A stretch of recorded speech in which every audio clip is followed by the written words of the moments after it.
The first breath salt bowl turned black outside the locked silver doors because Estella Brine had not been allowed to answer the mother calling her name. The silver cradle birth chamber had been built for noble bloodlines, not for women who knew how much blood a body could lose before a court stopped praising heirs and started counting pulse. Its doors were plated in pale wolf silver, carved with heir marks of children whose mothers had been remembered only after the cradle accepted them. Estella stood beneath those marks with her sleeves rolled to the elbow, a clean birthing cloth over one arm, and the old salt bowl steady in both hands, while the lineage council watched her like a stain on ceremony. Inside, Lady Morel Hailcrest cried out. Estella stepped toward the doors. Lineage matron Mora Kett lifted her staff across the threshold. "No, father." The words were quiet enough to sound dignified. Mora wore white velvet and the black pearl chain of royal maternity authority. Behind her stood 3 noble midwives approved by the lineage council, their records clean, their eyes lowered. "The mother called for me," Estella said. "The mother is in distress," Mora answered. Distress makes women reach for familiar superstition. The noble midwives had already marked Mirelle stable enough for lineage rite. That was the mark Corwin had been given. Stable enough for ceremony was not the same as safe enough to be unheard. Estella did not look down. She had been called many things in noble rooms. Brine, born, salt-handed, fenwife's daughter, cradle witch when a child lived, low-born meddler when a mother remembered pain. She was not a Luna, not a bride of prophecy, not a hidden queen waiting for a crown to discover her. She was an oath-bound birthkeeper, trained by women who measured survival in breath, pulse, cord color, and failing eyes. The bowl in her hands had saved more royal blood than the council cared to admit. Alpha King Corwin Hailcrest stood at the center of the hall in black ceremonial armor, his wolf restless beneath his skin.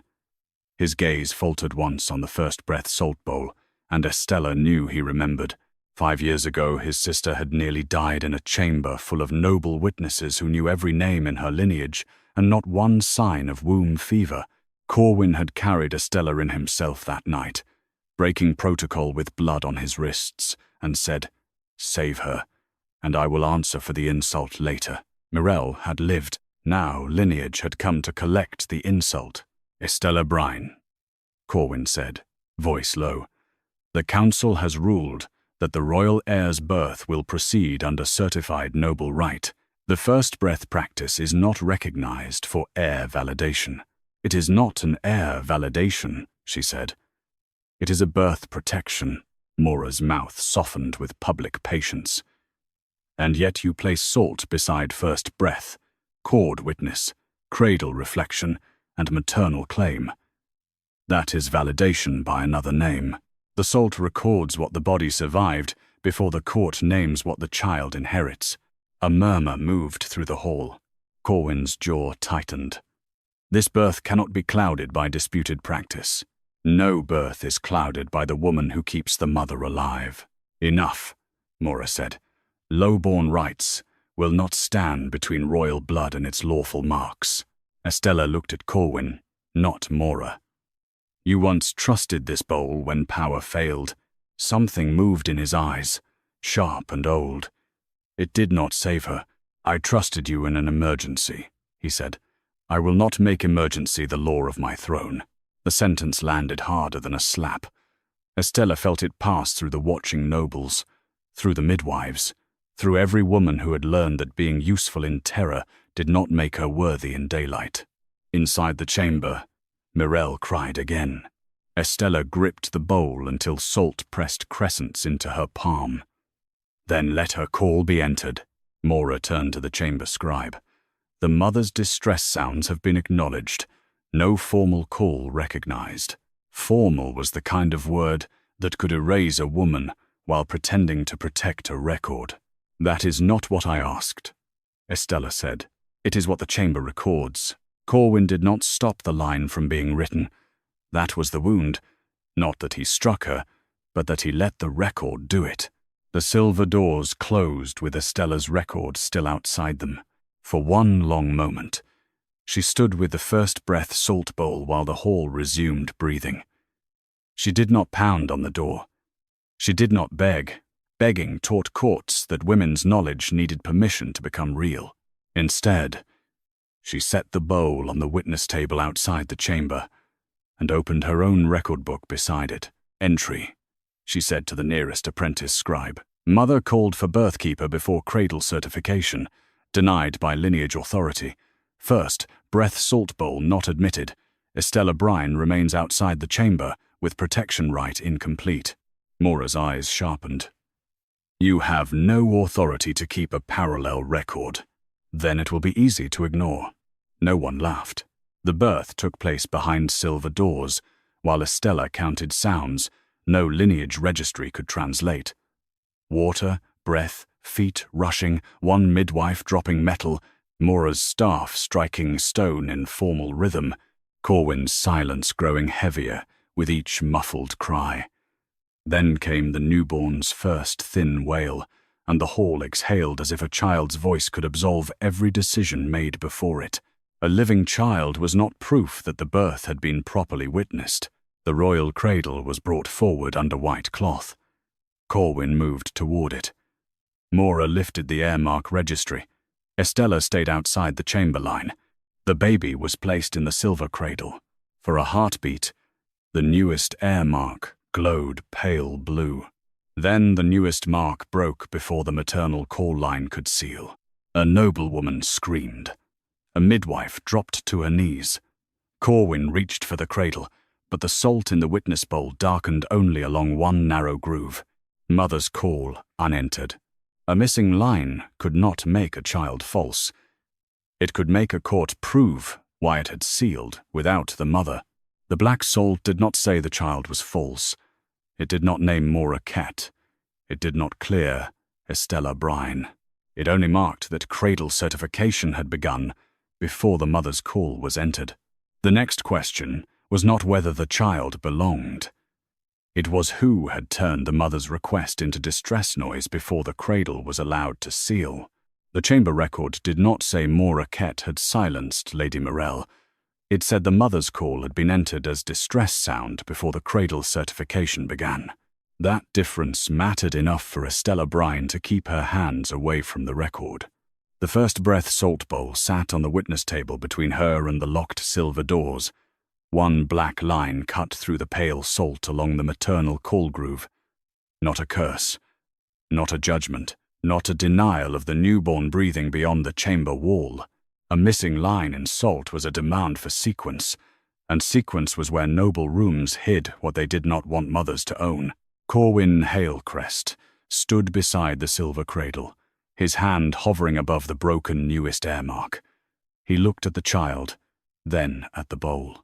His wolf moved under his skin with the first cold recognition that power had reached for certainty and found a blank place instead.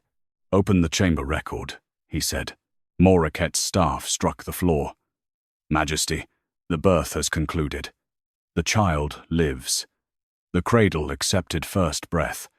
A broken maternal groove can be repaired after lineage stabilization. Open the record." The chamber scribe came forward with the silver-bound birth book and laid it on the witness table without looking at Estella. "Read the first call entry," Corwin ordered. The scribe swallowed. "Third bell after labor seal. Maternal sound heard from within chamber. Classification: distress sound. No formal practitioner request recognized." A blank line could look clean until the cradle tried to build lore on top of it. Estella's parallel record lay beside the salt bowl, its ink still fresh. "Third bell after labor seal," she said. Mother called Estella. Twice. Mora's face remained composed. A woman in pain may cry many names. A woman in pain may also know exactly whose hands she wants near her body. Corwin's gaze cut across the murmuring council and stilled the room. "Noble midwife stability mark," he said. The birth book turned. Mirelle Hailcrest marked stable enough for lineage Rite at third bell and 1/4. Pulse acceptable. Scent clear. Bleeding within expected range. Signed by midwife Ostra Balloon and midwife Caris Venn. "Stable," Mora said softly, as if the word itself could close a door. Estella did not raise her voice. Stable enough for ceremony was not safe enough to be unheard. Corwin looked down at the entry. Was Estella's exclusion based on this mark? Mora answered with clean precision. The stability mark confirmed that certified noble Rite could proceed without unauthorized intervention. Intervention, Estella repeated. That is what you call being requested by the person giving birth. Cradle certification sequence, Corwin said. The scribe turned to the next section. First breath time, 4th bell and 3/4. Cord witness. Entered by midwife balloon. Cord color, silver gray. Pulse present. Cradle placement. 5th bell. Maternal claim mark. Pending post-birth acknowledgement. Heir mark attempted at 5th bell and 1/4. Estella's eyes moved to the black groove. The maternal claim was pending when the heir mark was attempted. Mora lifted her chin. Post-birth acknowledgement is often delayed until the mother is cleaned, rested, and able to speak without distress. Delayed is not the same as skipped. It was not skipped. The cradle tried to seal before it had it. Silence spread outward from the bowl. The newborn cried once inside the chamber, thin and alive. Estella turned her head toward the sound before she could stop herself. The child was not false. The child was not accusation. The child was a body newly arrived into a room where adults had begun arguing over marks instead of asking whether the mother had been heard. Corwin saw that turn of her head and seemed to have expected resentment, not protection. Maternal-call ledger, he ordered. The smaller maternal-call ledger was brought from inside the silver cradle doors. It held not lineage names, but calls. Water, pressure, shift, fever cloth, old pain, birthkeeper, mother's hand, wolf scent. It recorded what women asked for before courts translated them. The scribe searched the page. 3rd bell after labor seal. Sound recognized. Entered by assistant chamber. Scribe under lineage matron direction. Category: distress. Formal call line blank. Under lineage matron direction, Corwin said. Mora did not flinch. Because the mother's condition had been certified stable, and because Estella Brine's Rite had been formally excluded before chamber closure. That explains procedure, Estella said. It does not prove the call was not a call. Corwin turned to his command packet. What was given to me before I barred Estella? His clerk opened the sealed summary. Lineage summary. Noble midwives certify stability. First, breath practice disputed. No formal maternal request entered. Recommend exclusion to prevent heir validation conflict. Full chamber record attached? No, Majesty. A summary had reached the throne faster than the mother's own words. Maternal-call ledger? No. Estella's parallel record? The clerk hesitated. It had not been accepted into court custody. Estella almost smiled, but pain made the shape too sharp. Convenient things are often inadmissible until they embarrass a cradle. Mirel's voice came from behind the doors then, weak but unmistakable. Estella. Every head turned. Mora stepped toward the chamber. The mother must rest. Estella did not move forward. Enter protected witness condition first. No public questioning. No pressure. No lineage threat over her bed. Corwin looked from Estella to the doors. He wanted to command the answer. She saw it in him, the king, the wolf, the man who hated uncertainty near his heir. But wanting did not make a mother's voice safe. Enter it, he said. Lady Mirel's statement may be taken only after healer clearance, with a birth witness present and without lineage council pressure. A mother's voice was safer only when the record could no longer punish her for using it. It was not an apology. It was not admission. It did not open the doors to Estella, but the record moved. The scribe wrote the protected condition. The black line did not lighten. It only held in the maternal-call groove, unchanged. Then Corwin's clerk lifted the lineage summary and found one more line beneath Mora's seal. "Majesty," he said. The exclusion form had been opened before the third bell call entry and sealed after chamber closure. The line did not prove she had falsified the call. It proved the king had barred Estella with a recommendation route that began before the mother's voice entered the record. The next question was not whether Mora had lied. It was who opened the exclusion route before the mother had been allowed to make a formal request. The exclusion route did not say Mora Kett had planned to silence Lady Mirelle. It said the form, barring Estella Brine, had been opened before the mother's call was allowed to become formal. That was not guilt. It was timing. Timing could be more dangerous than accusation because it did not shout.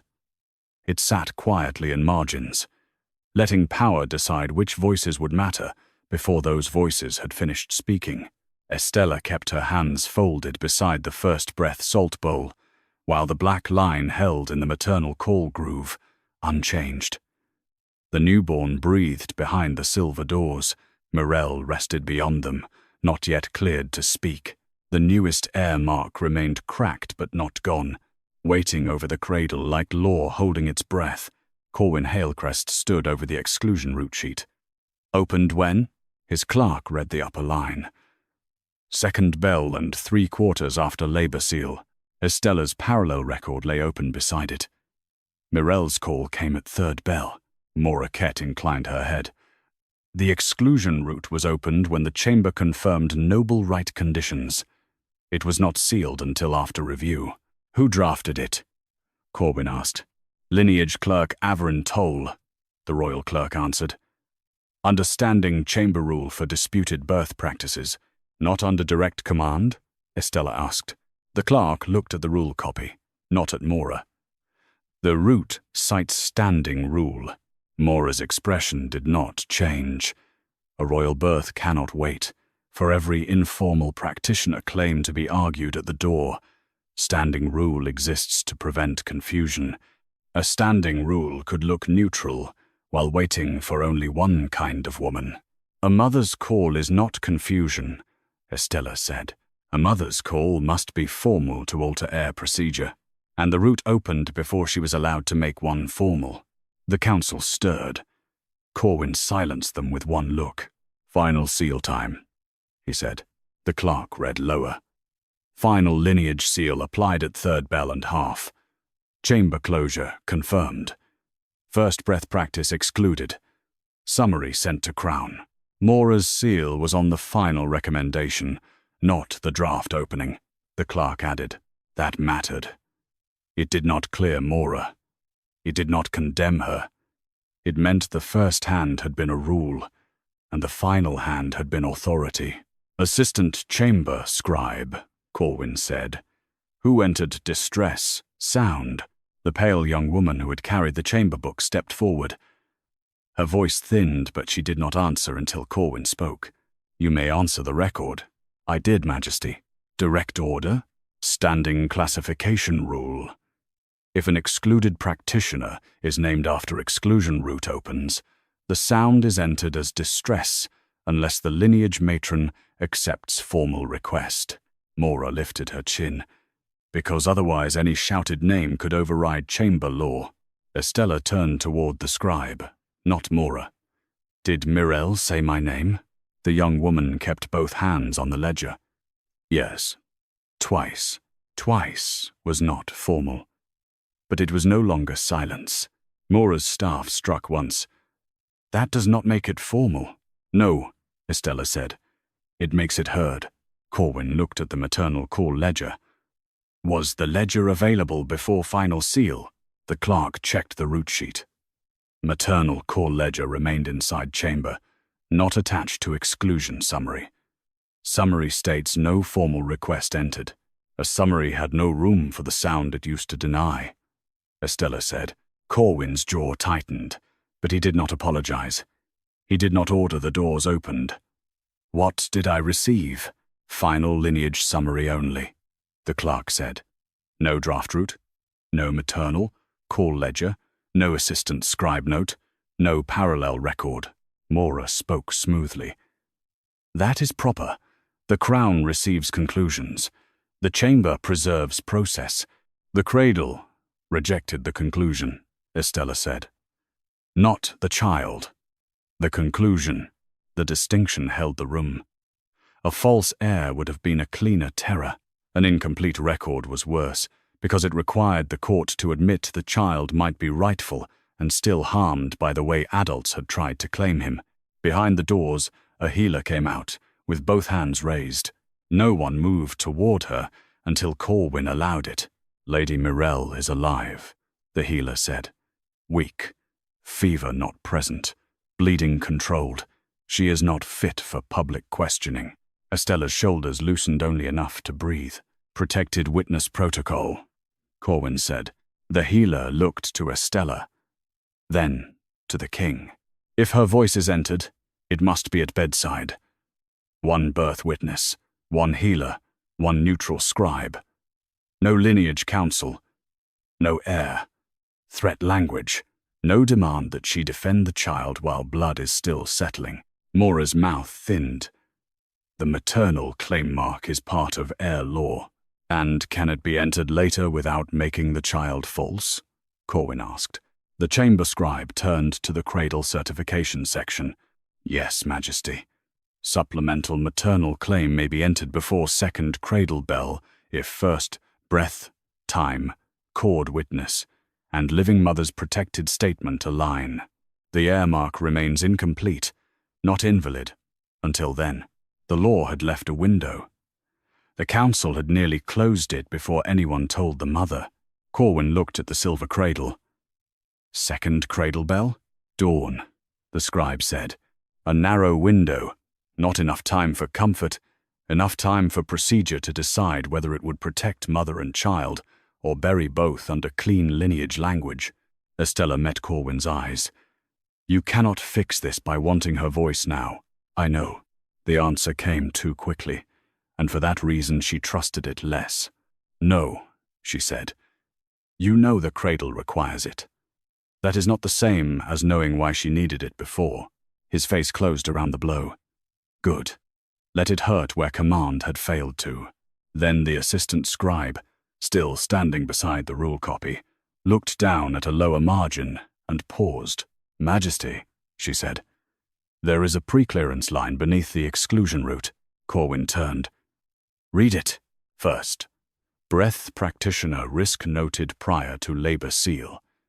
If named during noble rite, classify as distress unless lineage approval is granted. Estella felt the whole shift. The line did not prove Mora had falsified Mirelle's call.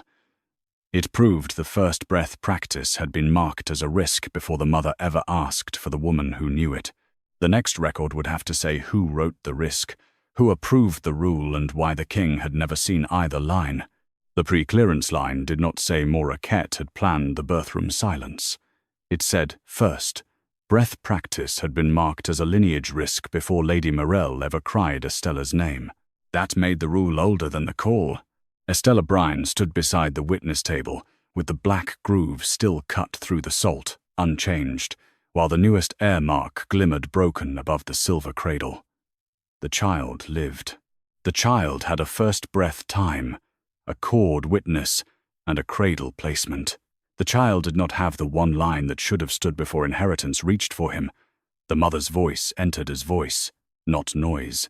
Corwin Hailcrest held the exclusion root sheet as if parchment had become a blade he had only now discovered in his own hand. Who wrote the pre-clearance line? He asked. The lineage clerk Avron Toll stepped from behind Mora's shoulder, young enough to look frightened, and trained enough not to show it fully. I copied it, Majesty. From where? Standing Chamber Rule 17. Disputed birth practices. Estella kept her face still. A copyist was not an author. A copied rule could still wound. Corwin's gaze sharpened. Read the origin mark. Avron turned the sheet. Rule 17 entered into Silver Cradle Chamber Law 5 years ago, after the Royal Fever Birth Review. The hall shifted around that phrase. Corwin did not look at Estella, but the memory stood between them anyway. His sister pale with fever, noble midwives whispering lineage prayers, while Estella poured bitter salt water over cloth and ordered a king to hold his sister upright if he wanted her to breathe. 5 years ago, he had called her necessary. Now the rule born from that review had called her risk. Mora spoke before silence became accusation. After that incident, the council required clearer boundaries. Your sister survived, Majesty, but the chamber was thrown into dispute. The question was not Estella's skill. It was whether unrecognized practices could interfere with heir validation. Estella answered carefully. So the emergency that proved the Rite could protect a mother became the reason to bar it from the next mother. Mora's eyes cooled. That is an interpretation. No, Estella said. It is a route. I'm asking who signed it. Corwin's voice cut in. Approval chain. Avron read the lower marks. Drafted by Lineage Rule Office. Reviewed by Birth Chamber Custody. Approved by Council Vote. Final authority stamp. Lineage Matron Seat. Mora Ket? Corwin asked. Avron checked the date. No, Majesty. Matron Selda Vey. Mora Ket inherited the rule upon appointment. Inherited was not innocent. Authored was not proven. Estella let the difference stand. Mora lifted her chin. I enforced existing chamber law. And final seal tonight? Corwin asked. The chamber clerk brought the route sheet closer. Draft opening copied from Rule 17 at 2nd bell and 3/4. Stability mark entered 3rd bell and 1/4. Final recommendation sealed at 3rd bell and half. Seal applied by Lineage Matron Mora Ket. Summary carried to Crown Clerk. Crown assent entered before chamber closure. Corwin's mouth hardened at the last line. Crown assent. Entered on summary only. Yes, Majesty. He had not seen the rule. He had not seen the maternal-call ledger. He had not seen the assistant scribe note that Mirel said Estella's name twice, yet his assent had locked the door with all the weight of the crown. Estella did not comfort him with the fact that he had been given too little. A king who accepts a summary over a mother's voice still owns the command that follows. Disputed birth practice classification, he said. Who approved first breath as disputed? Avron turned another page. Classification entered after fever birth review. Grounds. Low-born practitioner Rite uses salt at first breath, cord witness, maternal claim, and cradle reflection. May be mistaken by common witnesses as lineage validation. May be mistaken, Estella said. Mora looked at her. Do you deny common witnesses trust you? I deny that their trust is contamination. The healer emerged again from the chamber, carrying a folded cloth marked with 3 small blue knots. Majesty, Lady Mirel is awake for a short statement. Fever absent. Blood loss controlled. She cannot endure public challenge. The hall tightened toward the doors. Estella did not step forward. Not yet. A mother's call had already been punished once for reaching toward her. She would not turn another call into spectacle. Protected witness names, Corwin ordered. The healer read from the cloth. Permitted at bedside. Healer, Janna, Voss. Neutral scribe, Pellen Reed. 1 birth witness. No lineage council. No armed presence inside the inner curtain. No questioning on heir legitimacy. Only whether she called, whom she called, and whether she claims the child as born from her body. Mora's staff tapped once. A birth witness must be chamber. Certified. Estella looked at the silver cradle doors. Then choose one who heard her, and is not the one who classified the sound. The assistant chamber scribe lowered her eyes. Corwin saw it. Midwife Ostra Balloon. Ostra stepped forward, uneasy but controlled. I witnessed first breath and cord pulse, Majesty. Did you hear the mother call for Estella? Ostra's lips parted. Estella spoke before the answer came. Not here. If she is to stand as birth witness, her answer belongs in the protected room with Mirel's. Not before the council can teach her fear. Corwin stopped. The wolf in his eyes hated restraint. The king needed it. "Enter Ostra as pending protected birth witness," he ordered. The scribe wrote it. The second cradle bell was still hours away, but dawn had begun to feel like a blade. If Mirel's protected claim, first breath time, and cord witness aligned before the bell, the maternal claim could be entered without declaring the child false. If the window closed, the incomplete mark would become a court problem large enough for every noble house to put hands on. Mora knew it. Corwin knew it. Estella knew it most of all. Then Avron, still reading the classification history, paused at a side notation. "Majesty," he said. "The fever birth review includes a sealed appendix." Corwin turned. "Subject?" Avron's voice lowered. "Prior maternal. Claim irregularity. Royal female issue. Record restricted." Mora's face did not change. The notation did not say Corwin's crown was false. It did not say Estella was right about tonight. It only proved the rule used to silence Mirel had been born beside another birth record. The court had locked away. The sealed appendix did not challenge Corwin Hailcrest's crown. It showed the rule barring Estella Brine had been born beside another maternal claim the court had once been afraid to read. That distinction kept Estella still.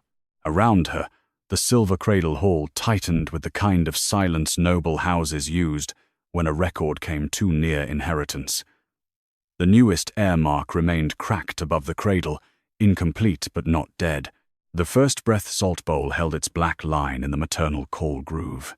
Behind the locked doors, Lady Mirel waited under healer guard, alive, weak, and not yet entered as the mother the cradle needed before dawn. Corwin looked at the sealed appendix without reaching for it. Who restricted it? Avron read the cover mark. Royal Archive Restriction. Fever Birth Review Appendix. Subject: Prior maternal. Claim irregularity involving royal female issue. Access limited to crown, lineage matron seat, and high cradle registrar. Mora Kett spoke calmly. "Majesty, old sealed appendices often concern privacy, not fraud. Royal women have been protected from court appetite for generations. Privacy can protect a woman," Estella said. "It can also bury what she said." Mora's eyes turned toward her. "You have not read it." "No. That is why I am not claiming what it proves." Corwin heard the restraint. He did not praise it. Praise would have been too cheap while her bowl still sat outside the doors. "Open the index only," he ordered. "Not the personal names." The registrar cut the outer ribbon and unfolded the index slip. Appendix created 5 years ago after fever birth review. Recommendation: classify first breath practice as disputed in royal heir chambers. Reason: maternal claim, confusion, witness authority conflict, and risk of common birthkeeper influence over cradle certification. Estella's pulse slowed. There it was again. Not guilt, not proof of hidden blood. A phrase that made her hands sound dangerous because women had trusted them. "Read the irregularity heading," Corwin said. The registrar hesitated. "Majesty, the heading. Delayed maternal claim. Female child. Cradle mark accepted after second bell by supplemental entry. Later, reclassified collateral under sealed lineage adjustment." A murmur rose and died. The line did not say whose child had been moved aside. It did not say the crown on Corwin's brow belonged elsewhere. It said only that the rule used against Mirel had been written in the shadow of a birth where a female claim had required correction, restriction, and silence. Mora's staff struck stone in formal rhythm. "That appendix is not tonight's birth." "No," Estella said. "But tonight's rule came from it." Corwin's face had gone very still. "Was I shown this appendix when I received the exclusion summary?" The Crown Clerk checked the command packet. "No, Majesty. The final summary cited Standing Chamber Rule 17, not appendix origin. Was the lineage matron's seat aware?" Mora answered before the clerk could. "The seat inherits sealed rule history, awareness of existence, Not necessarily every private detail. Did you read it? A lesser woman might have flinched. Mora did not. I read the governing summary upon appointment. I did not reopen protected names. Estella could not tell if that was true. The record could not either. So she held to what could be opened. The present mother, she said. Dawn is coming. The words cut through the old appendix more cleanly than accusation. Corwin turned toward the healer at the chamber door. Mirel's protected statement.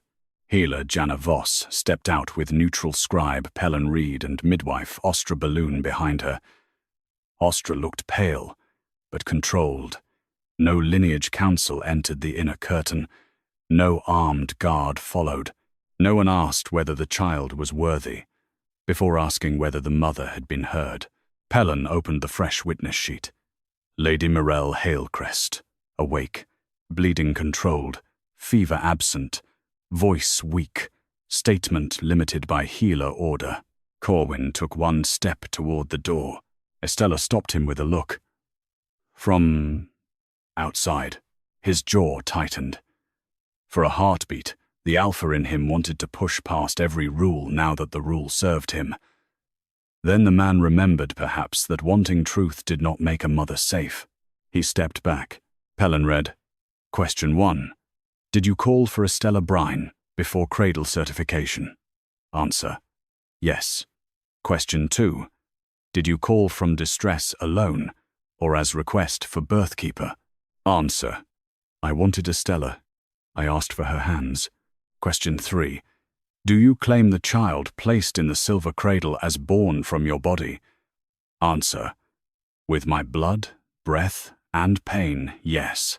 The newest Heir mark flickered once, but did not seal. Estella did not reach for the bowl. Mora said, The statement is post-birth. The original call remains procedurally disputed. Agreed, Estella said. Several nobles blinked at her. She continued, Mirel's protected statement does not erase the missing line. It gives the court lawful ground to enter supplemental maternal claim before second cradle bell, if first breath time and cord witness align. Ostra Balloon lowered her head. They align. I witnessed cord pulse. I witnessed first breath. Did you hear the call? Corwin asked. Ostra looked toward Mora, then toward the closed doors. I heard Lady Mirel say Estella's name twice. I did not enter it, because the standing rule had already classified the practice as excluded. Twice was now more than memory. Still not enough to punish. Enough to complete a line. Corwin turned to the scribe. Enter supplemental maternal claim. Mora's voice sharpened. Majesty, if entered under first breath challenge, the court must also decide whether Estella Brine's parallel record has witness standing. No, Estella said. The mother's claim comes first. My standing can wait. Corwin looked at her then, and for the first time that night, his power had no answer for her refusal to use the mother as a ladder. The scribe entered Mirel's protected claim. The black groove in the salt did not vanish. It thinned at the edge, enough to show sequence had begun to repair, not enough to pretend the harm had never happened. Then the newest Heir mark over the cradle glowed again.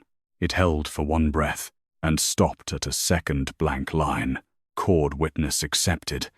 Maternal claim entered. First breath aligned. Birth record origin restricted. The restricted origin line did not say the royal child was false. It said the cradle could not finish naming him, while one part of the birth record belonged to a locked authority no one had yet brought into the room. Estella Brine felt the hall reach for panic. She did not. Panic was how courts made mothers bleed twice. Once in the body, once in the record. The newborn still lived behind the silver doors. Lady Mirel's protected claim had been entered. Midwife, Ostra Balloon, had confirmed cord pulse and first breath. The newest Heir mark had accepted those lines and stopped only where the cradle asked for birth record origin. Not blood, not worth. Origin. Corwin Hailcrest stood very still. his black armor catching the pale blue light of the incomplete mark. Define restricted origin. The High Cradle Registrar, Vera Sohn, stepped forward with both hands inside her sleeves. A restricted origin line appears when a cradle record touches a sealed maternal file, prior protected claim, or lineage adjustment that cannot be copied into open court without authority. Mora Kett inclined her head. Which is why such matters are handled by the lineage seat, not by public alarm. Estella kept her voice level. And not by pretending the cradle has accused a child. Vera looked at her then, and something like respect crossed her lined face before law covered her. Correct. The cradle has not accused the child. It has refused to complete an heir mark while the source record is withheld. Corwin's jaw tightened. Whose source record? Unknown until the origin index is opened. Mora's staff tapped once. Majesty, origin indexes contain protected maternal histories. Opening them in a birth hall risks damaging reputations that may have no bearing on this child. Then open only the index entry tied to the cradle stop, Estella said. Not names beyond the line required. Mora turned. You are still outside the chamber, and outside recognized authority. Yes, which should make it easy to ignore me if I am wrong. The old phrase returned to the room sharper than before. Corwin looked to Vera. Can the index be opened narrowly? It can, Vera said. Under Crown Order, Registrar Custody, and Maternal Protection Seal. No Lineage Council commentary while the line is read. Mora hesitated. Barely. Not guilt. Not defeat. A procedural mind measuring which door had opened without her hand on it. Do it, Corwin said. Vera unlocked a small ivory register carried in a silver case. The pages were not filled with family trees. They were filled with custody marks. Birth chamber, mother's statement, cord witness, cradle origin, adjustment, sealed review. Estella had seen such books only once, when an Omega mother died before claiming a child, and the court almost let a noble cousin take the infant to settle a debt. Current child. Vera read. Mirelle Hailcrest. First, breath accepted. Cord witness accepted. Maternal claim accepted by protected statement. Origin line touches prior maternal adjustment file. Silver Appendix F-B-5. The same sealed appendix, born from the fever birth review. Corwin's eyes darkened. Read why it touches. Vera traced the line. Because first breath practice was classified as disputed after Appendix F-B-5, and any cradle certification challenged under that rule must check whether maternal claim procedure was altered by prior precedent. Estella exhaled slowly. So tonight's child is stopped by the rule created from an old corrected birth, stopped by the restriction on that rule's origin, Vera said. Not by his body, Mora spoke with cold precision, which again proves why unauthorized rites create danger. The moment Estella Brine challenges procedure, protected lineage files are dragged toward the floor. No, Estella said. The files were already tied to the rule. I only asked why the mother's line was missing. Corwin turned toward Mora. Did your final recommendation mention that excluding Estella could trigger restricted origin review if the maternal claim was later challenged? Mora's face remained composed. The final recommendation followed standard form. Restricted origin consequences are registrar matters. Answer: No, Majesty. It did not mention that consequence. Another omission. Not crime, not yet. But the path was growing crowded with doors Corwin had not been shown. He looked at the registrar. If the restricted origin is not opened before second cradle bell, the heir mark remains incomplete. Rival claimants may petition provisional delay. The child remains protected, but succession announcement cannot lawfully seal. A murmur surged through the noble witnesses like wolves scenting weakness. Estella turned her head toward them. Listen to yourselves. The child is breathing. The mother is alive, and you are already counting who may petition." The murmur died. She did not care whether from shame or caution. Behind the doors, Mirel coughed weakly. Healer Janna's voice soothed her.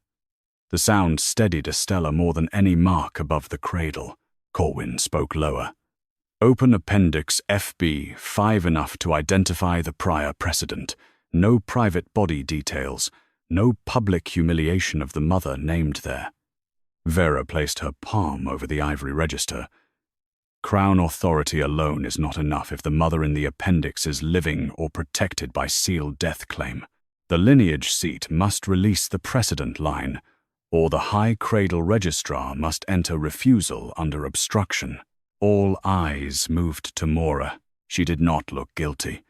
She looked older, as if inheritance had placed too many locked doors in her hands. "I will release the precedent line," she said, under objection. The seal cracked. Vera read from the appendix. "Steady. Fever birth review precedent. Supplemental maternal claim entered after second bell for royal female child. First, breath intervention present. Cradle mark accepted. Later adjusted by lineage council due to political instability. Mother's full statement sealed. Corwin's face lost color, but he did not speak. Estella did not look at him. She looked at the line. The record did not say his crown was stolen. It did not say Mora had altered tonight's birth. It said a female child's accepted cradle mark had once been adjusted after her mother's statement was sealed. Then Vera found the restriction note beneath it. Authority for adjustment. Lineage matron seat and crown regent approval. Corwin's hand closed over the edge of the table. "At the time of my minority," he said. Mora's eyes lowered for the first time.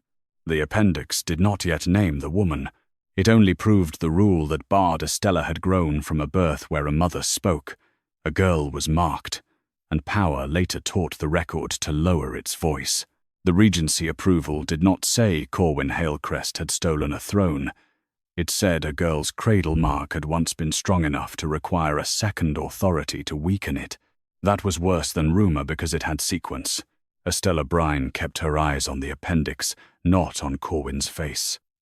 A king's shock could swallow a room if no one guarded the smaller life still breathing behind the silver doors. Lady Mirel remained under healer watch. The newborn's heir mark remained incomplete, not invalid. The second cradle bell had not yet rung, and the present child still needed procedure more than any old wound needed spectacle. High Cradle Registrar Vera Sohn held the opened appendix with both hands. "Only the precedent line has been released. Protected names remain sealed, unless directly necessary to complete tonight's cradle certification." Moraquette gave a small nod. "That is proper." "Proper," Estella said, "has done a great deal of work tonight." Corwin did not rebuke her. He looked at the words Crown Regent approval as if they had been written into his own skin. "Identify the regent title, not the private name." Vera read. "Crown Regent, acting during royal minority. Seal verified. Lineage matron seat seal verified. Adjustment entered after supplemental maternal claim had already been accepted." "Grounds for adjustment?" Corwin asked. Vera's voice stayed steady. "Political instability. Disputed maternal standing. First, breath intervention present. Recommendation: classify royal female issue as collateral protection rather than direct succession entry until council review." "Until review," Estella repeated. The registrar turned the page. No later council review attached to the released line. A female child had been moved sideways by a promise to look again, and the promise had not followed her into the record. Mora's expression remained controlled. Collateral protection does not mean erasure. Many royal daughters have been protected from succession violence by limited entry. Protection can be real, Estella said. So can removal disguised as protection. That is a political argument. No, it is a birth record question. Did the mother's full statement remain sealed before the adjustment? Vera checked the line. Yes, Mother's full statement sealed before adjustment was copied into succession extract. Corwin's hand rested on the table. Was the cradle mark accepted first? Yes, Majesty. Accepted by supplemental maternal claim after second bell. The hall heard it, though no one wanted to. A girl had not been rejected by the cradle. She had been adjusted after the cradle accepted what the room later feared. Behind the doors, the baby cried once. The sound pulled Estella back to the living hour. Tonight's child, she said. Does Appendix F-B-5 prevent his maternal claim from sealing? Vera shook her head. No. It requires that the court acknowledge the rule origin before applying Rule 17. If the origin is acknowledged, Mirel's protected claim, cord witness, and first breath time can seal before second cradle bell. Mora turned toward Corwin. Then acknowledge it and seal the heir. The old appendix does not belong to this chamber. Estella heard what Mora did not say. Seal quickly. Do not ask why the old mother's statement was locked. Do not ask why a woman's hands became risk, because they had kept another woman alive. Corwin looked toward the silver cradle doors. Can tonight's child be protected without resolving the old succession question? Yes, Vera said. If the record states that current heir certification is completed by correcting procedure, not by relying on the disputed exclusion rule. Mora's mouth tightened.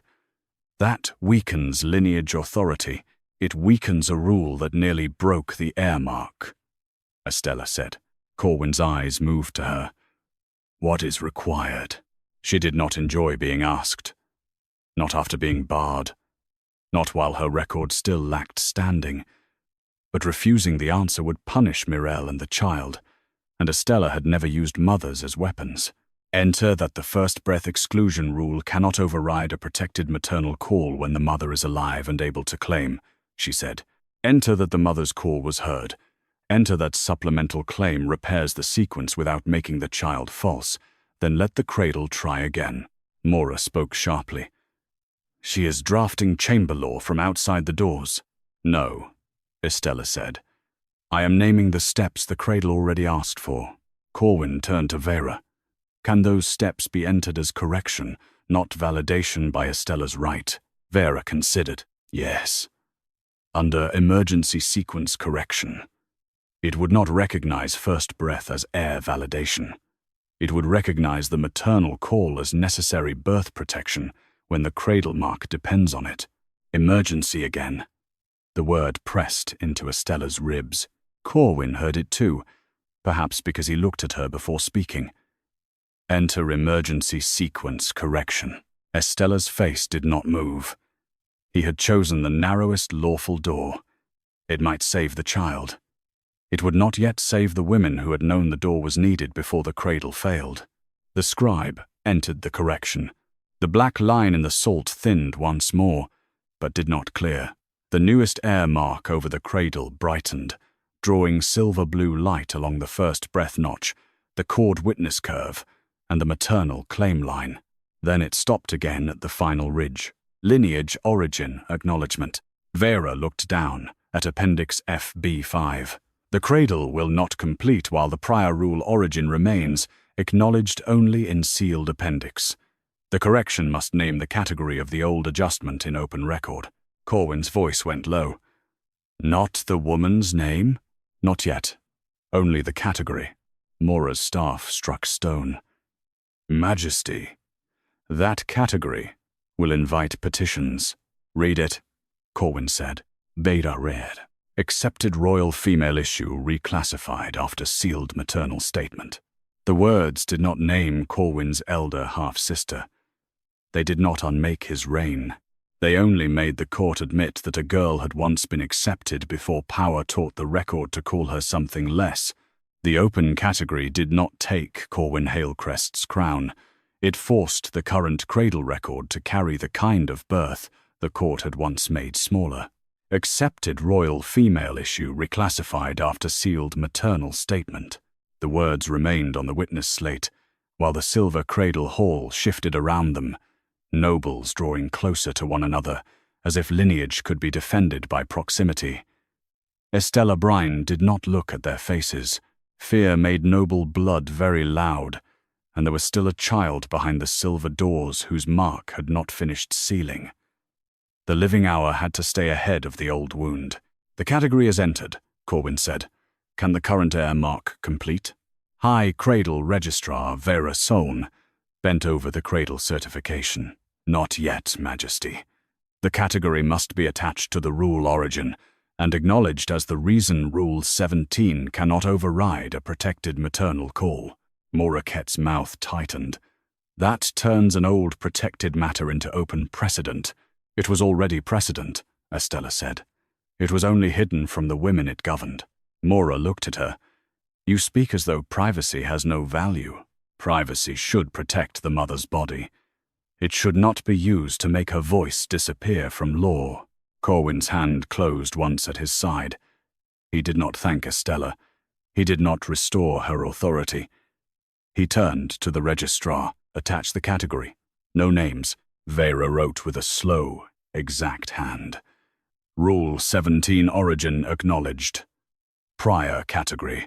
Accepted royal female issue reclassified after sealed maternal statement. Current application corrected.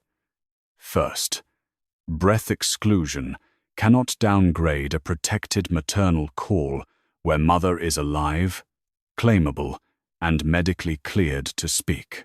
The first breath salt bowl held its black line. The newest air mark brightened again, thin silver-blue light moving along the maternal claim ridge. It reached the final curve, trembled, and stopped at a mark Estella knew too well. "Witness standing." Mora spoke before anyone asked. "Of course. Estella Brine's parallel record remains outside recognized chamber authority. The maternal call may be protected, but her record cannot certify what the chamber did not admit." A bitter laugh almost rose in Estella's throat. She swallowed it. Courts loved circles. They barred a woman, then used her absence as proof that her record could not matter. Corwin turned toward Vera. "Does the air mark require Estella's record?" "No," the registrar said. "It requires witness standing for the time dispute. The chamber record says distress. The protected statement says call. The assistant scribe and midwife Ostra heard the name. Estella's parallel record matches the time, but it is not accepted into custody. Can the dispute be resolved without recognizing her right as heir validation?" "Yes, by accepting her record as a birth protection witness record, not lineage certification." Mora's staff struck the floor. "That distinction does not exist in current Silver Cradle law." Estella answered softly. "No. Women like me exist in the room until law needs to explain why we should not." Corwin looked at the locked doors, then at the black groove. "What is required?"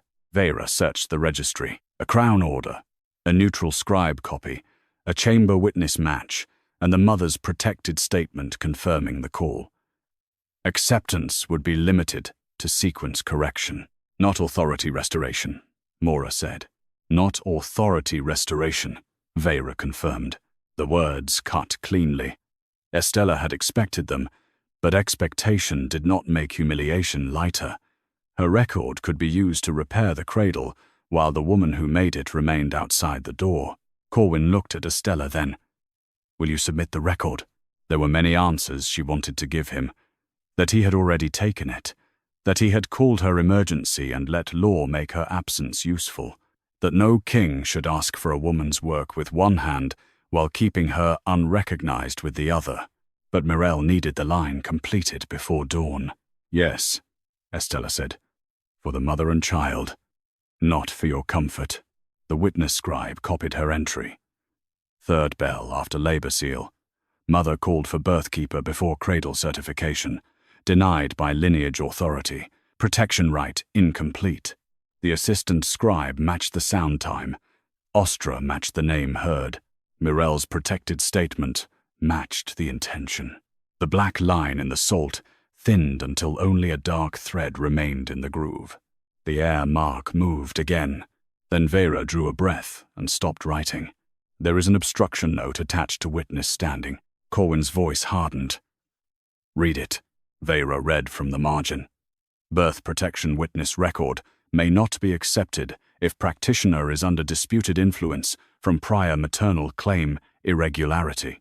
Estella went cold. Mora's face remained composed, but the hall had learned by now that composure could stand beside danger without proving it. What prior influence? Corwin asked. Vera turned back to Appendix F-B-5. The note cites first, breath intervention present in the royal female issue case. It claims continued influence risk if the same practitioner or practice is later used in a royal cradle challenge. Estella's name was not written. That mattered. The practice, not the person, had been tied to an old sealed birth and carried forward as suspicion. Corwin looked at Mora. Was this note in the summary given to me? No, Majesty, his clerk said before she could answer. The summary only states first, breath practice disputed. Estella kept her hands flat on the table. So, the court needs my record to repair the sequence, but the same hidden appendix is being used to keep my record from standing. No one corrected her. Behind the doors, Morel called faintly for water. The healer answered. The child cried once, alive and waiting on adults to stop making his mother's voice dangerous. Corwin looked at the obstruction note. Who entered it? Vera searched the lower custody line. High Cradle Registrar Office 5 years ago, countersigned by lineage matron's seat, attached after fever birth review. After the royal female issue was reclassified? Estella asked. Vera nodded. After. The note did not prove Mora wrote it. It did not prove the old girl's claim should rule now. It proved the same sealed birth had first made Estella's practice necessary, then made it suspect, and now threatened to keep another mother's call from completing her child's mark. Then Vera uncovered the counter-signature line. Lineage matron seat counter-signature, she read. Mora Kett, deputy to matron Seldervey. Mora did not move. The line did not say Mora had altered tonight's record. It said she had been close enough to the old rule's birth to stop calling it merely inherited. The counter-signature did not make Mora Kett the architect of tonight's failure. It made her too close to the old obstruction note to stand above it as neutral law. For the first time since the silver doors had closed, the lineage matron's silence had weight. Estella Brine did not enjoy that silence. A careless woman might have. She might have watched the council turn its eyes toward Mora and mistaken pressure for justice. Estella knew better. Pressure made rooms hungry. Hungry rooms forgot mothers first. Lady Morel still waited behind the inner curtain, weak but alive. The newborn still breathed. The newest air mark still hovered incomplete above the silver cradle, caught between a mother's corrected voice and a hidden rule that had taught the court to distrust the hands she had asked for. Corwin Hailcrest looked at the counter-signature line. Explain the obstruction note. Mora's answer came after one measured breath. 5 years ago, I served under matron Seldervey.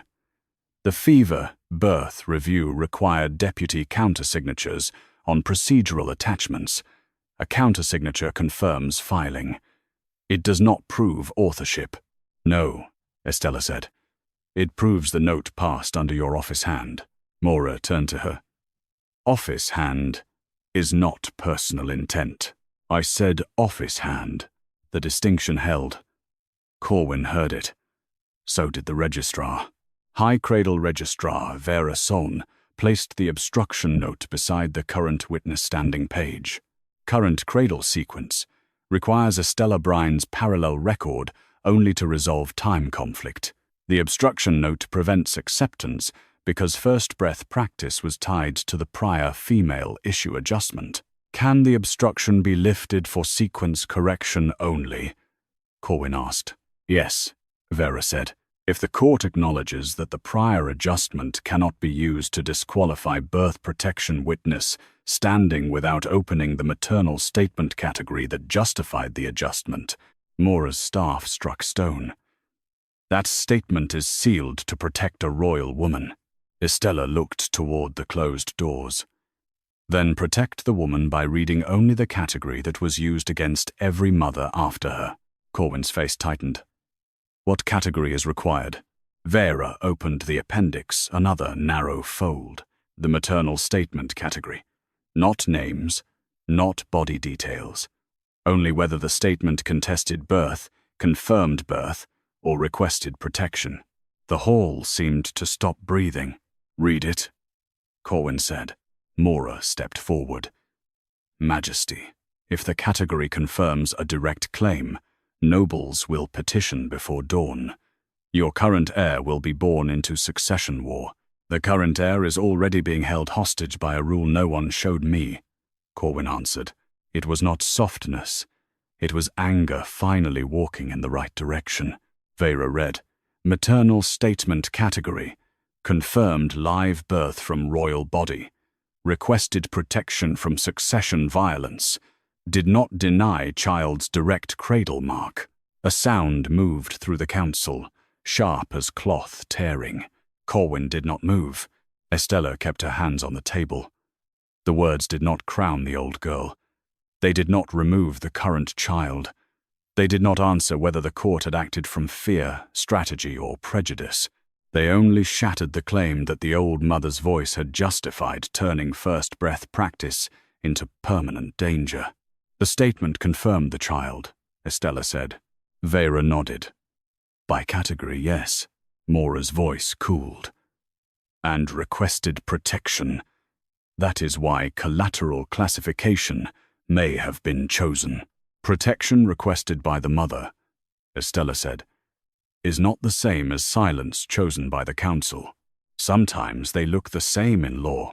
That is the problem. Corwin turned to Mora. Was this category included in the rule history when first breath was marked risk? Vera answered from the record, no. Rule history cites maternal, claim irregularity, witness authority, conflict, and political instability. It does not state that the mother confirmed live birth and direct cradle mark. Another clean omission. Another room built from half lines. The newest heir mark flickered above the cradle, still incomplete. Vera spoke carefully. Majesty, if you enter this category into tonight's origin acknowledgement, the obstruction note can be limited. Estella's record may stand for time sequence only. The child's mark can proceed without declaring the child false, and without adjudicating the old succession. And if I refuse, then the heir mark remains incomplete past second cradle bell. Petition rights open. The nobles heard petition and became wolves in velvet. Estella looked at Corwin. Do not do this because you fear petitions. His eyes met hers. Do it because the mother's voice cannot become dangerous only when it asks for a woman the council dislikes. For a moment, the old memory moved between them again. His sister fevered. Estella's hand steady. Corwin young and terrified enough to obey. He had trusted her then because terror had stripped him of politics. Tonight, he had to trust the procedure she named while politics watched. Enter the category, he said. Mora's face remained composed, but something in the room shifted away from her staff and toward the witness table. The scribe wrote, Prior maternal statement confirmed live royal birth and did not deny direct cradle mark. Prior protection request may not be used to disqualify future birth protection witness standing without full record review. The first breath salt bowl shivered once, not with speech, not with judgment. The black thread in the maternal-call groove thinned until it became a dark witness line, visible but no longer spreading across the salt. Vera accepted Estella's parallel record into limited court custody. Sequence correction entered, she said. Time conflict resolved. Maternal-call heard before exclusion final seal. Exclusion route opened before formal call opportunity. Witness standing accepted for birth protection only. The newest heir mark brightened. Blue-white light traced the cradle ridge, crossed first breath, cord witness, maternal claim, origin acknowledgement, and witness standing. It almost sealed. Then a final line appeared beneath the cradle mark. Lineage matron certification disputed. Mora went utterly still. Vera looked at the record and read the attached note. Certification signed by Mora Kett under Rule 17 after known obstruction note. Maternal-call downgrade accepted without full ledger attachment. The line did not prove Mora had stolen a throne or falsified a child. It proved her certification could no longer complete tonight's heir mark, while she remained the authority judging the silence she had helped inherit. Mora Kett's disputed certification did not break the royal child's claim. It broke the court's right to let the same hand judge the silence it had helped preserve. Dawn was close enough to pale the high windows of the Silver Cradle Hall. The second cradle bell waited behind the eastern arch, its rope bound in white thread until the final sequence could be entered. Lady Morell breathed behind the silver doors with Healer watch beside her. The newborn lived. The newest heir mark hovered unfinished over the cradle, bright at every line now except the last. The authority that had certified the birth while hiding the rule that had wounded it, Estella Brine, stood outside the chamber line, still without permission to enter, still without apology, still with the first breath salt bowl on the witness table. The salt no longer spread black. It held one dark thread in the maternal-call groove, not erased, not accusing, only refusing to pretend the mother had been heard from the beginning. Corwin Hailcrest looked at Mora. Can lineage matron certification be replaced without declaring the child false? High Cradle Registrar Vera Soln answered before Mora could. Yes, Majesty. If the certification authority is recused and replaced by a neutral birth, sequence panel, registrar custody, protected mother's statement, cord witness, healer clearance, and accepted birth protection time record, Mora's staff struck stone. You would let a low-born record stand beside royal lineage? No, Estella said. The court already let a low-born record save its sequence. The question is whether it will admit what it used. Corwin's face tightened. The words belonged to him as much as to Mora. The nobles waited for him to defend the old order. Wolves in velvet always trusted kings to fear disorder more than injustice. He did not. Lineage matron Mora Kett is recused from this birth certification, Corwin said. Her office seal is suspended from maternal-call classification, disputed, practice review, and cradle witness standing pending full audit of Rule 17, Appendix F-B-5, and all certifications derived from that obstruction note. Mora went still. Majesty, suspension will invite claims. Then claims will be answered by records, not hidden rules. It was not a confession. It was not a spectacle. It was worse for the office that had lived by quiet authority. Its quiet was being opened. Corwin turned toward the court. Enter neutral panel. Vera took registrar custody. Healer Janna Voss entered Morell's clearance. Midwife Ostra Balloon confirmed first breath and cord pulse. Pellan Reed entered the protected maternal statement. The assistant chamber scribe entered that Morell had said Estella's name twice before final exclusion seal. Estella's parallel record was copied under limited birth protection witness standing, not heir validation, not magic, not oracle. When the final page was set beside the cradle, Corwin looked at Estella. What does the sequence still require? The hall heard the question. More importantly, it heard whom he asked. Estella wanted the answer to hurt him. It did, but not enough to satisfy the part of her that had stood outside doors while a mother called. She kept that part out of the record. The mother's call must be entered as a protected request, not distress, she said. The exclusion route must be marked improper for tonight, because it opened before formal request was possible. The first breath record must be accepted as birth protection, and the child's heirship must be sealed by corrected process, not by pretending the missing line never mattered. Vera nodded. Lawful. Corwin faced the chamber doors. The council, the midwives, and the mothers gathered at the back of the hall, who had been silent for years, because survival had made them grateful for rooms that barely heard them.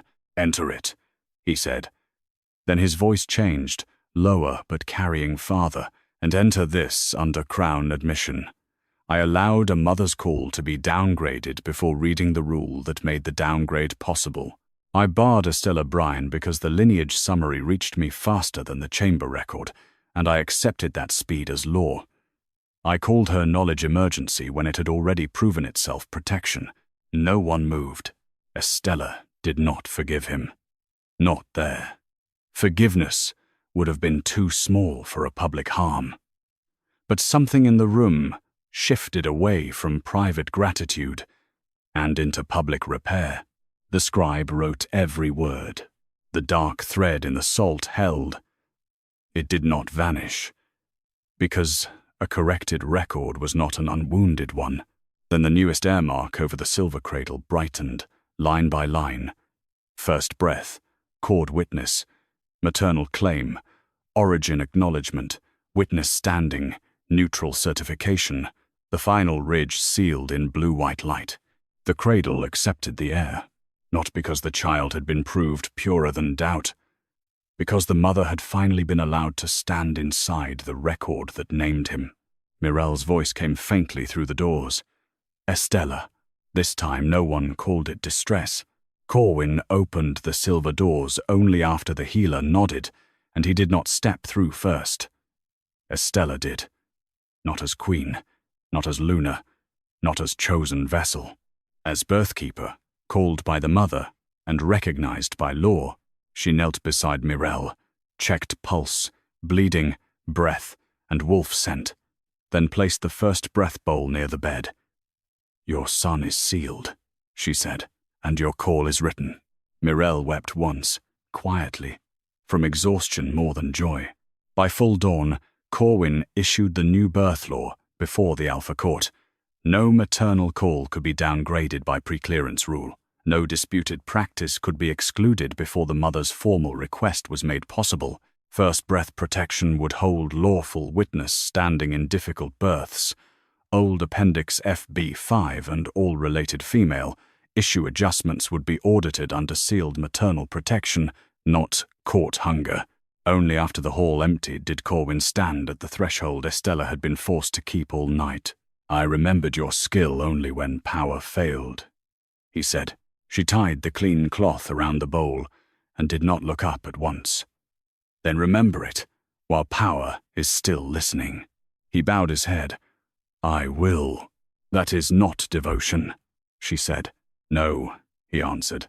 "It is the first lawful step toward earning the right to offer any."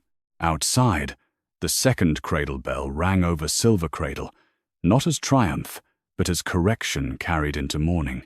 And in the birth chamber, where a woman's call had almost been erased, Estella Brine's salt bowl held one dark thread forever, so no air mark in Hailcrest would ever again seal cleanly over a mother's unheard voice.